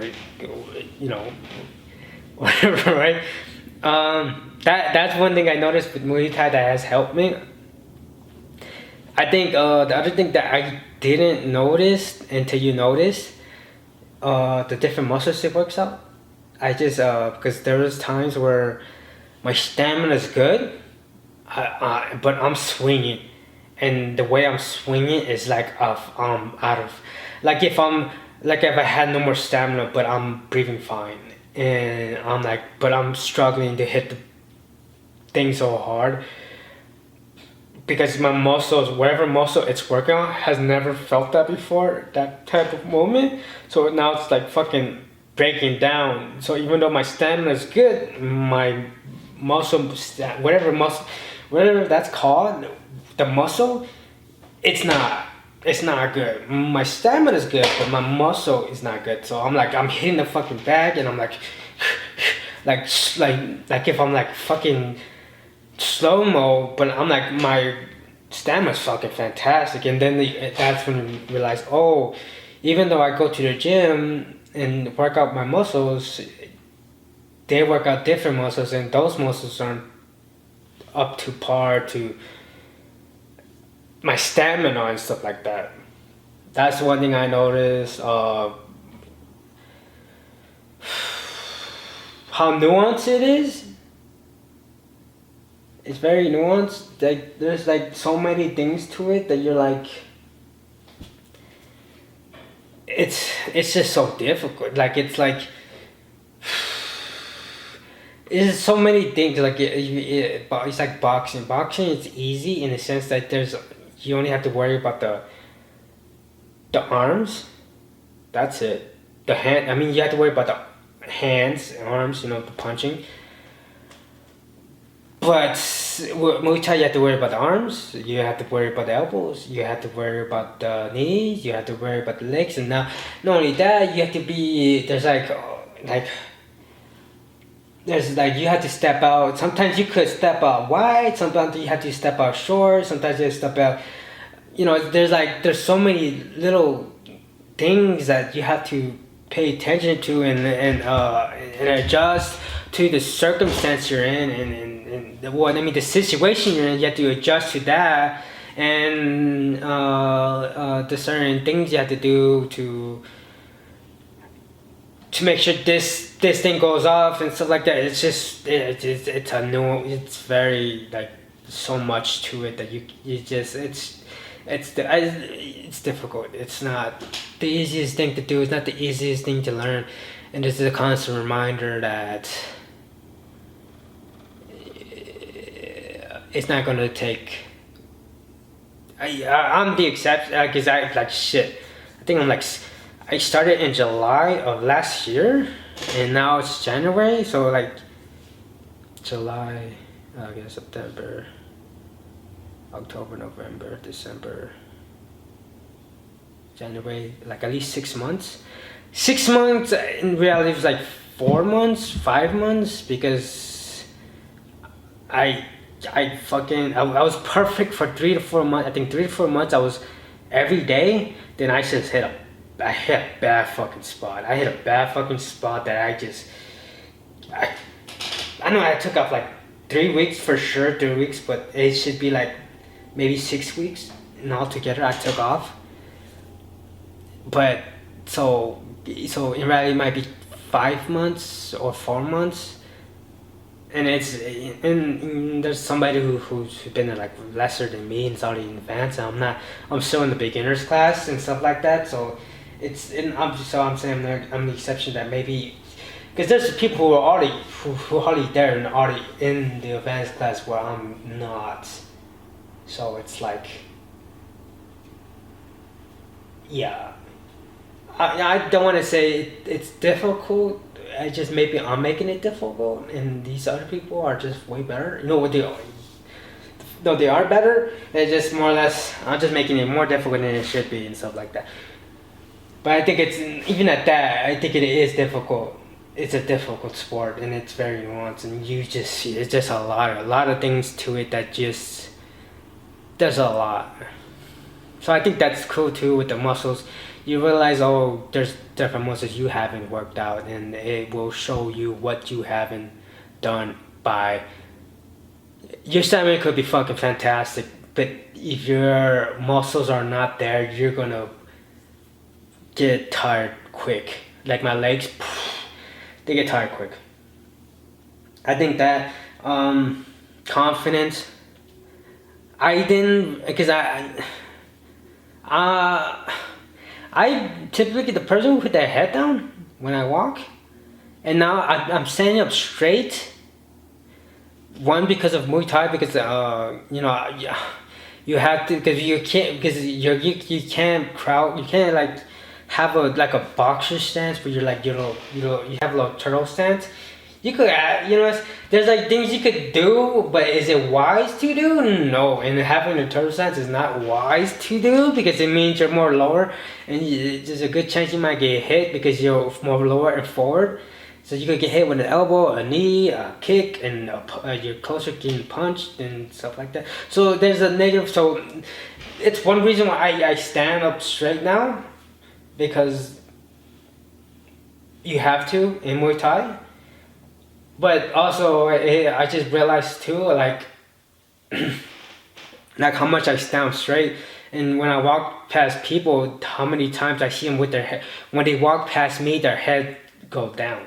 And I'm not sure it's because of, the reasons why I did it, you know what I'm saying, or whatever the case may be. It's just one of those things that like, I gotta go to the restroom. But I think that's the other thing, how I see a lot of people dunk their heads every time I walk past them. And I think I used to do that too, a lot. Now I don't. Now, I think it's more, it's a Muay Thai, and also the confidence. I guess the confidence it gives me. And stuff like that. Maybe. But I don't do that anymore. That's one thing. Also, I think I come to realize I hate my job. And how you say it? Because there's points where I won't mention it, but it was like there's points where I got very aggressive with people, and right, I did that. That's before Muay Thai, right? And recently, there's things that happen where I would fucking hold yeah, I would look at you dirty. I would try to do some shit to you to get you there, to let you know I don't fuck with you. One instance was I was in the poker room. I'm throwing out the trash.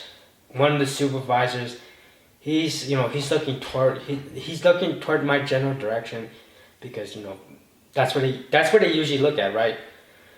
So he's facing me, so he knows I'm coming his way, and for some reason he turns. But when he turns, he fucking shoulder checks me, and in my head I'm like, what the fuck? I'm like, I'm confused, but I'm like, I'm confused. I'm like, I didn't get like fucking, I didn't like get like fucking rage, but I'm like, what the fuck? Like, what the fuck? Like, it was fucking weird, because he just out of nowhere, when the supervisor, he sees me walking down there and shit like that, he fucking shoulder checked me like fucking hard. I'm like, my shoulders get pushed back. I'm like, I kept going, like, took out the trash, but I'm like, what the fuck just happened? Why did he just do that? And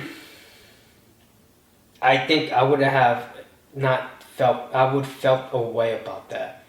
And I still feel a way in the sense that I don't care, like, it's like, whatever, it happened, whatever. But I'm not, because what happens is, when I go to work, I clean up the floors, and sometimes I find chips. And when I find chips, I give it to the chip runners or the supervisors. Now it's fuck him.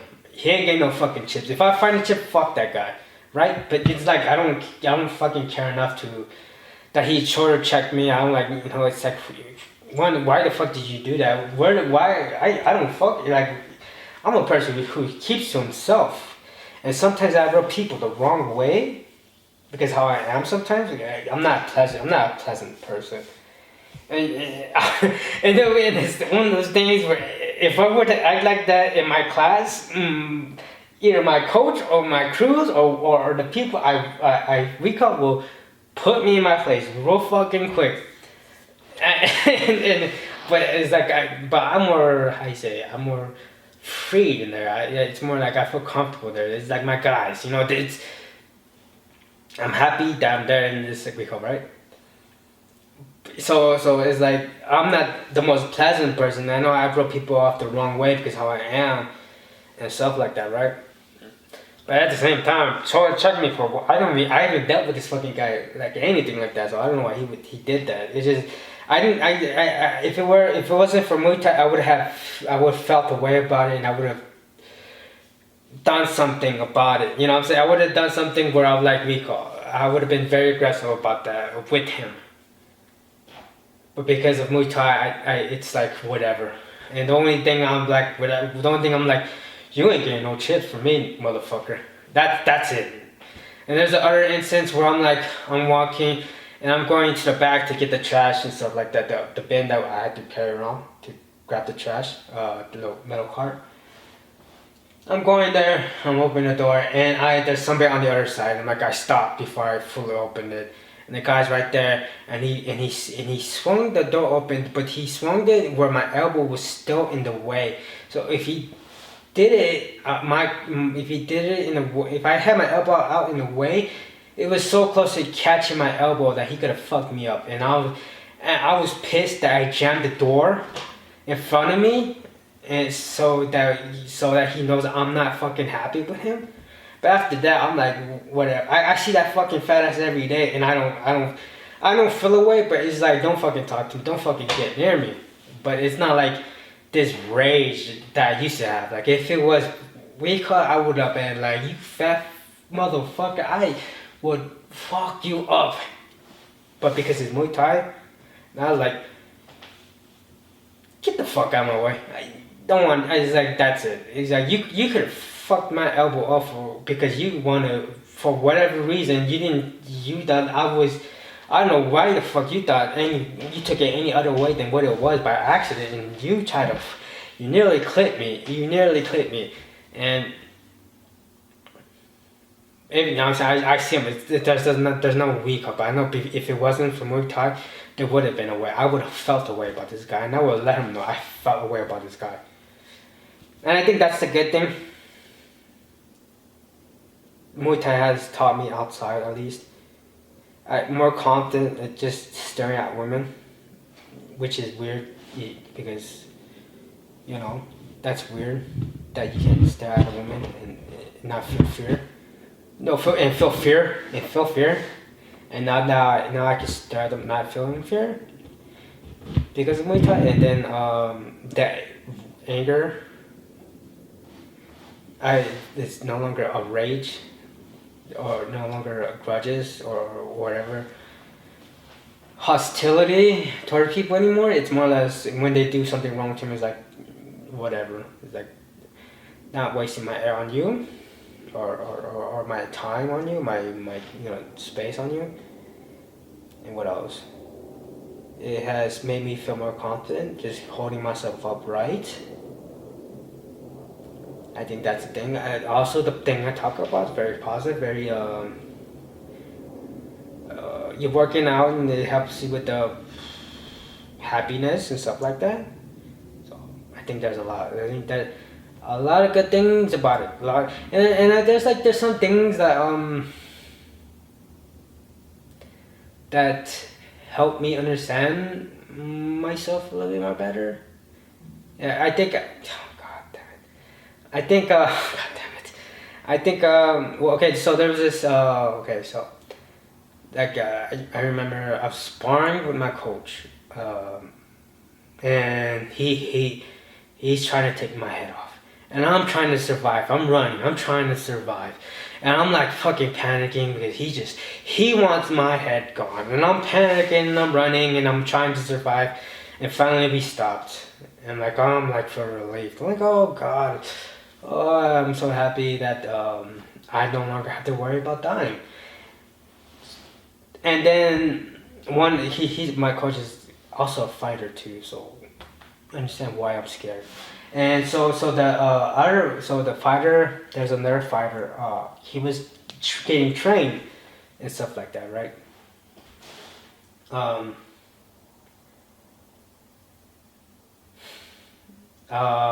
He wanted warm up, so he asked us, all the people who were right there, hey, anyone want to spar? Everybody said no except for one of the other coaches and me. Did I want to spar with him? No, because he was a fighter and he's taller and there's a lot of things going against me. He's obviously experienced and stuff like that. I'm like, but fuck it, you know what I'm saying? I can't say no. Yeah, they did, but I can't. I don't know why, but I can't. I could, but I can't. I don't know why, but either way, I did it, and I'm like, I'm fucking freaking out. He's like, okay, you're first. I'm like, oh, I don't want to, I said, I'm fucking scared. Like, I don't want to fucking go first. Let him go first. He wants to fight you. Let him go first. No, he's like, you go first. Fuck.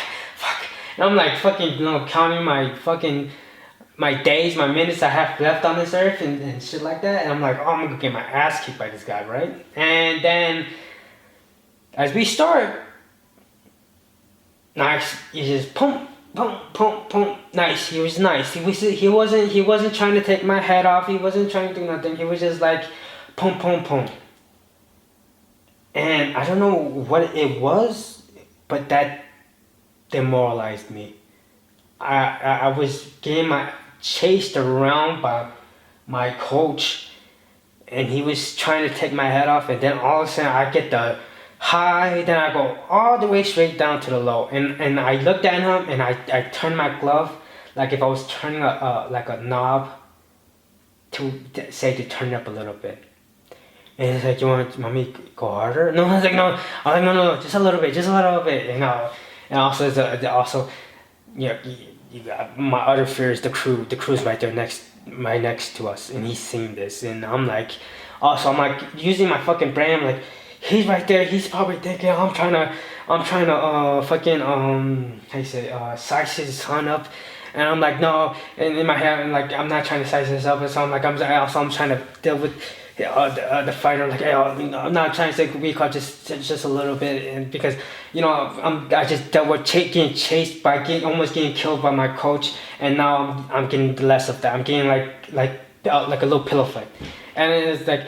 They're like, I know you could kill me. I know you fucking could kill me. So I turned up a little bit because, it was like maybe I was not happy with the fact that it was like I let my fear dictate how he went about it, and also I'm scared because I'm like I don't want that to be a sign of showing up and he's taking it the wrong way and then the dad's taking it the wrong way. So I might get a fucking right hook from the from the crew because like you know what I'm saying? And I'm getting punched by this because like why are you showing me up? But in reality I'm just like I you know what I'm saying? Like in reality I'm mad at myself because I was running away from the coach because he was trying to take my head off, and we're sparring. I'm trying my best to survive, and now I go to a pillow fight, in which I know this guy could kill me too, and it's like I know you could do better. And the only reason why you're just being nice to me is because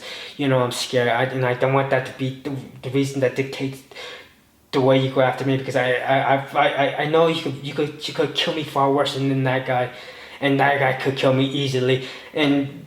Yeah, and I just needed, and that was one of the things where I was kind of upset with myself with that, where I let my fear dictate how somebody treat me, and they treated me nice, but in reality, I wanted the same.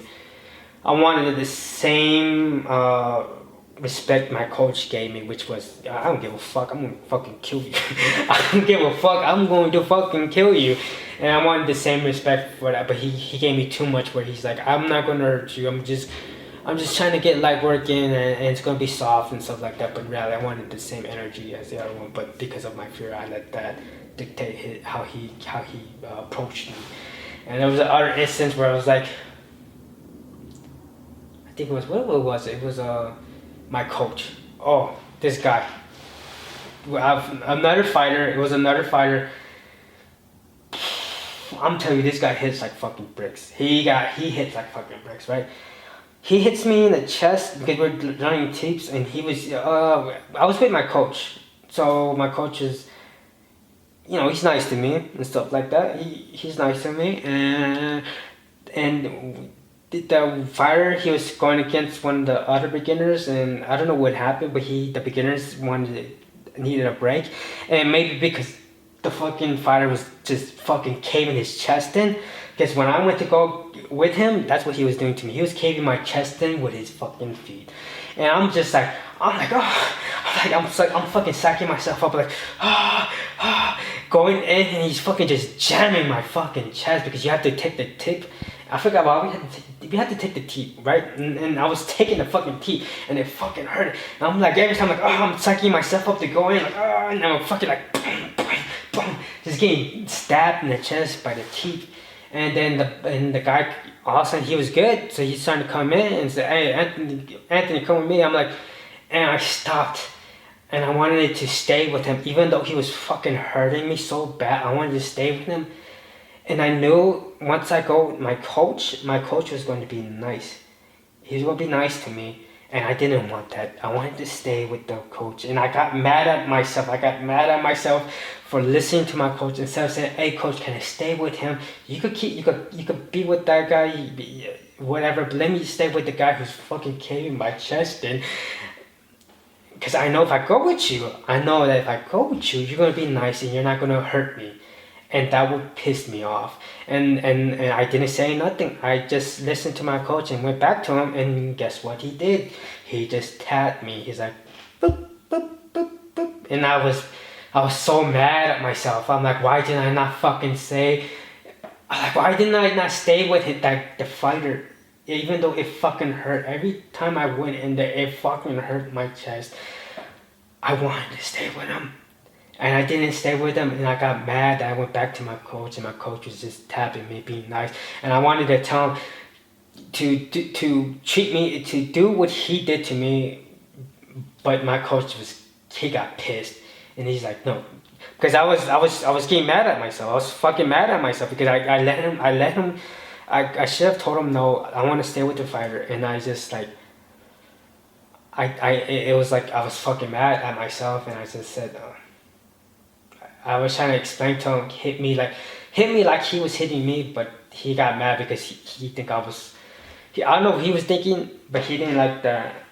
Whatever, he didn't like that I wasn't doing what I was supposed to do, but I was trying to tell him, hit me like he hit me like he hit me, so I could feel okay about not telling you anything, because I wanted to stay with him, and because it hurt it and stuff like that, and stuff like that. I was okay with leaving, but in reality, I wasn't okay with leaving. I wanted to stay with him. I wanted to continue to get hurt, but I didn't, and that just upset me so fucking much. And he saw that, but I don't think he knew why I was upset. I think he got upset because I think he thought I was. I don't know what he was thinking actually, but he just got upset when, because I was trying to explain to him what I want from him, which is to to cave my chest in like he was, that the fighter was, but it was like, as I said, I was getting upset with myself because I let that happen. Instead of telling him I wanted to stay with the fighter, I just accepted to go back with him and let him tap me, and I didn't like that. I wanted the full force, like I wanted full force from that fighter who was being nice to me, like my coach was being nice to me, and it was one of those things like I let the fear. I don't know if it's fear or it's the adrenaline of being, of getting that high and also just dropping down, and then you're like, oh, I don't, you get that adrenaline high, you still want to keep that adrenaline high, and it's like, it's like Rico. I'm gonna keep. I want to. I guess I want to step on other Rico, but if it dies, the battery, because it's about to die, then this will be the cutoff, and whatever said after, Rico. I got, I think, 12 minutes. If it doesn't cut off, maybe, I don't know. Because other things are like weird. I think Muay Thai is very helpful. I think it taught me things that I didn't know by myself. Sometimes I don't know if that's the adrenaline talking, or is that like the not just me being disappointed in myself and letting my fear dictate my decisions. Because I was okay. I was like, even though I was getting my fucking face punched in by the coach, I was okay with it. You know what I'm saying? I even though I was scared to death, and like when he's like, hey, come on, let's go, let's fucking spar. I'm like, I'm gonna fucking die. You're gonna try to kill me. I'm like this, but I still did it, and I was okay with it. And then I was saying, because I'm like, the other fighter comes up and he's like that, and I'm like, I'm fucking freaking out, and then. Unlike the coach who's like, who doesn't give a fuck, he's gonna kick my ass no matter what, how scared I look. He's gonna still go after it. This one, he's like, oh, you're scared, so I'm not gonna go as hard. And I don't know if that's the adrenaline of dealing with that and just going down to zero, or is it the fact that I let my fear dictate my decisions, and in that sense where my fear of like, I don't want to fight this guy, but I can fight him, that's cool. And I'm running for my life, while in this other sense, the other fighter is like, oh, I could tell you're scared, so I'm not going to go hard on you because of that, and I'm gonna be nice to you, and in that sense, my fear dictated the decision of someone else, instead of it should have been like, no, he should have. I would have been more. I would have preferred him to attack me like he's going to kill me, and I would have lived with that better than him being nice to me. And I said that same thing, and with the whole when I was getting my chest caved in by the fighter, I was okay with that. I would have rather go my whole training session with that than going back to my coach who was going to be nice to me. And that bothered me more than I'd rather stay getting my chest caving, because I think the next day, parts of my chest were purple, but some were yellow. And I would have been okay if my whole fucking chest turned purple. It would have been, I would have been more happy with that than living with the fact that instead of telling my coach I want to get my chest caved in, I let my fear dictate my decision, which was don't say shit, go back to your coach. And then I come to the realization, oh, I don't like this. Either it's the adrenaline from going from 100 to 0, or it's the the fear letting dictating my decisions and having to deal with my coach being nice to me. And how much that fucking annoyed me, how much that upset me, how much that angered me, that I wanted. There was like a lot of those things where I'm like, oh,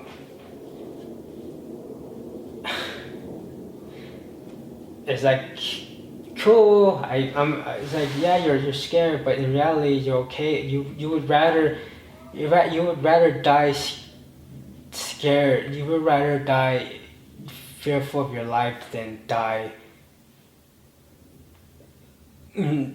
not.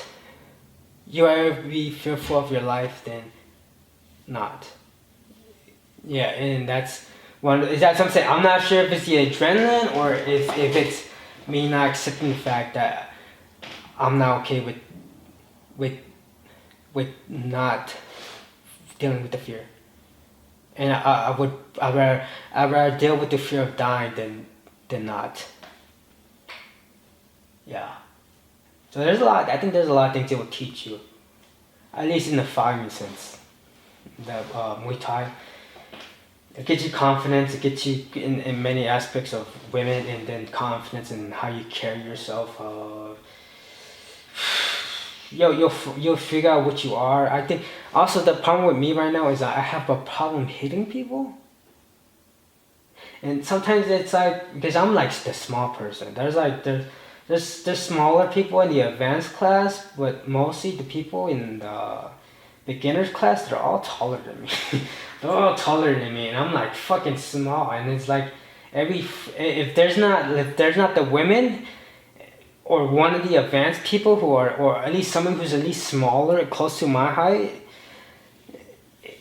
it's gonna be a rough day, because I'm going with people who are sometimes 6 feet.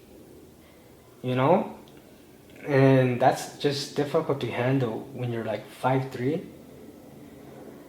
But that's to say, sometimes when I hit people, because I know sometimes when I hit them in the stomach, like, oh, I'm like, I'm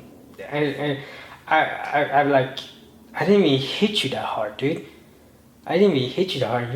You're like that, and I'm like, and now I'm like kind of concerned that if I were to do the same punch, are you gonna have the same reaction too?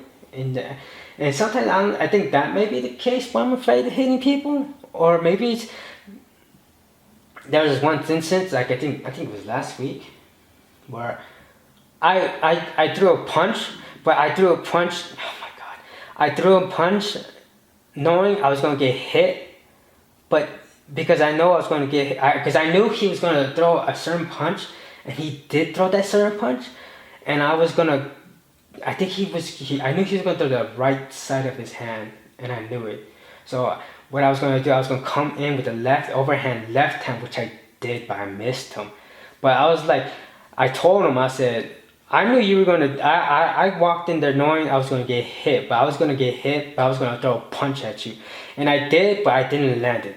Not exactly those words, but I said I knew you were gonna throw a punch, that's why I swung. I said I knew I was gonna get hit, that's why I swung, and stuff like that. And I did, but I just missed him. But at the same time, sometimes if it's one of those things, there's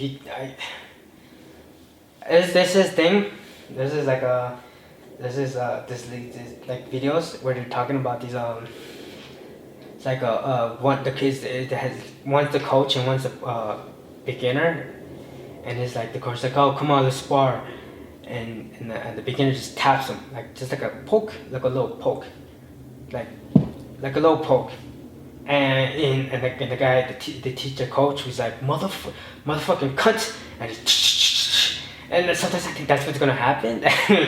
I don't know how hard I hit, because also I'm like I was at 180 and now I'm like at 160, and well, I'm 166, and I'm not sure if the power transferred to that weight.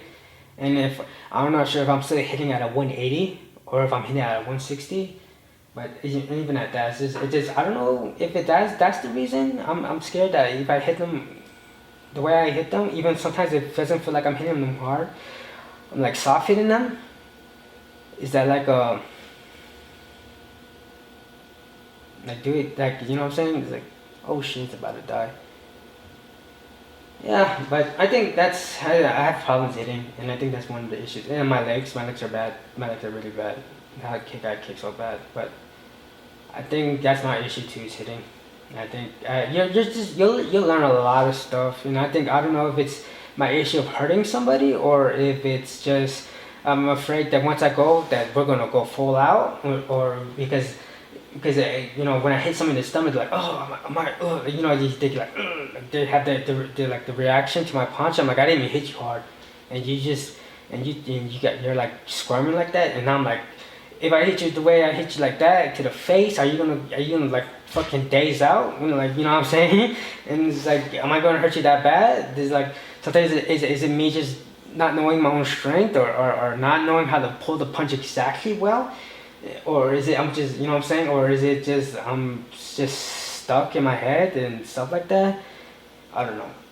I think that's the other issue I'm having, and I just think Muay Thai I think in fighting gym would teach you a lot of things. It would help you grow in other aspects of your life. And my battery's about to die, so I guess we're gonna keep this part. But I think that'll be it, and it's gonna be another cluster. So it's gonna have a lot of things in this topic, and I don't want to space them out. But how it's gonna be spaced out, which is this whole podcast and these slow segments. But that's it. That's all. Bye.